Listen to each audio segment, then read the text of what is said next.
Good evening, Mark. Thank you for your time. And so we're here to talk about the coaching program that's happening in July in Oregon. And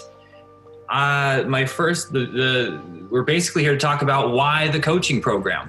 And my first question is, as a business owner, how would my participation benefit both my staff and my company? Coaching is unique. It's different than leadership, management, ownership, team play. It's more about the ability to enhance somebody's potential and turn it into performance. And wherever you are on that rung of accountabilities, if people are reporting to you or you are on a team of some kind, to be able to coach is a fabulous skill set to have in order to produce not only the results for them, but the results for yourself. Got it. Thank you. So that kind of ties into my next question. You sort of answered a little bit of it, but I'm going to ask this one too, is that, so if I'm a coach for my team and my company, would it benefit that other members of my staff do it as well? And if so, why? My preference is to begin at the upper levels. I just think that coaching needs to be practiced. And if I'm accountable for someone else's results, and the only thing I have in my quiver is a couple arrows called management and a bit of leadership, more than likely I have to sometimes push or shove or drive in a way that is coercive and doesn't produce the maximum performance out of that player. So being able to coach and move the player to a higher level of capacity and risk-taking and confidence and all that stuff, that's what coaching would enhance.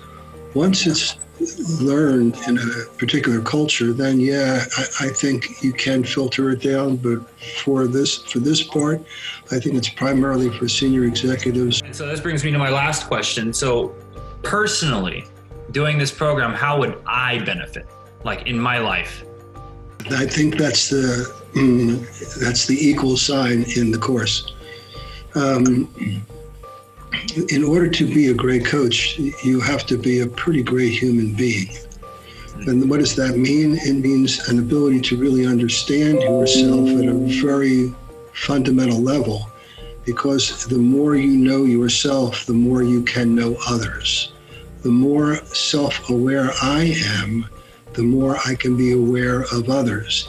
And it's really that awareness that gives the coach the ability to talk to the player in such a way that the player, first of all, has trust, feels a sense of sanctuary in that relationship, and has a capacity to move out of his own way or her way by removing some of the barriers that get in the way. Really, really, really great. You kind of get a sense of just what it means to be a coach, also how dynamics shift in doing this program. Just awesome. Coaching is a skill that isn't taught anywhere, certainly not in MBA programs. And coaching is such a unique expression because it has to do with the player and not the process, the systems, the structures, the strategy, the tactics. So it's not about out there, it's about in here, and in here for the player. So it brings something that no other entity in that business cycle I just mentioned actually has. So I think it really contributes. Well, Mark, thank you for your time. That's all I have. I would love for people to come and do this coaching course. I just think it's an opportunity to look from a different viewpoint about who you are and what you do and how you do it. Thank you, Sam, for your time as well.